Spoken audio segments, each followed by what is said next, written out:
պոտենցիալի մեծացմանը։ Եթե խոսենք եկամուտներից, ապա ճշտված ծրագրից մեր եկամուտները ավել են եղել 5,2%-ով, նախորդ ժամանակաշրջանի համեմատ դա կազմում է շուրջ 12% աճ, հարկային եկամուտները և պետական տուրքերը ավել են եղել 13,6%-ով, ծախսերը փաստացի կազմել են 603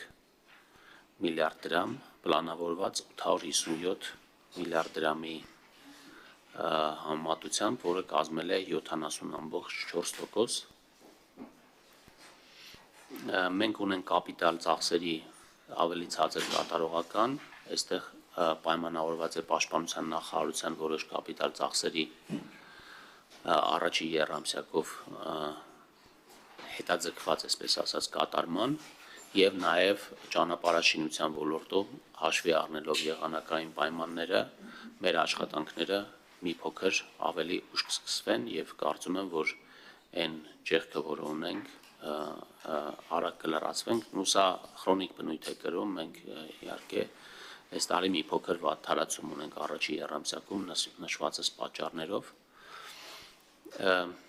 Պետական պարտքը մարտի 31-ի դրությամբ կազմում է, կառավարության պարտքը կազմում է 5 տրիլիոն 311 միլիարդ դրամ, որը նախորդ ժամանակաշրջանի համեմատ, այսինքն դեկտեմբերի 31-ի համեմատ ավելացել է ընդամենը 11 միլիարդ դրամով, իսկ դոլարով արտահայտված մեր պարտքը կազմում է 14 միլիարդ 68 միլիոն դոլար։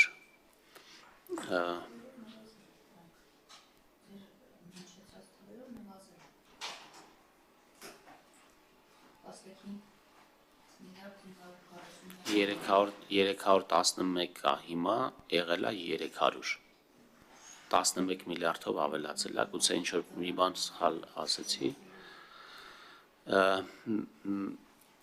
Այստեղ նաև ունենք տոկոսների նվազում, բայց նաև ժամկետայնության փոքրացում, ինչի հետևանքով փաստացի մեր ժամկետայնությունը 6-9 տարուց նվազել է 6-7 տարվա։ Մենք պետք է հասկանանք այս տարվա ընթացքում, թե ինչպես ենք ճիշտ բալանսավորելու տոկոսադրույքները և ժամկետայնությունը։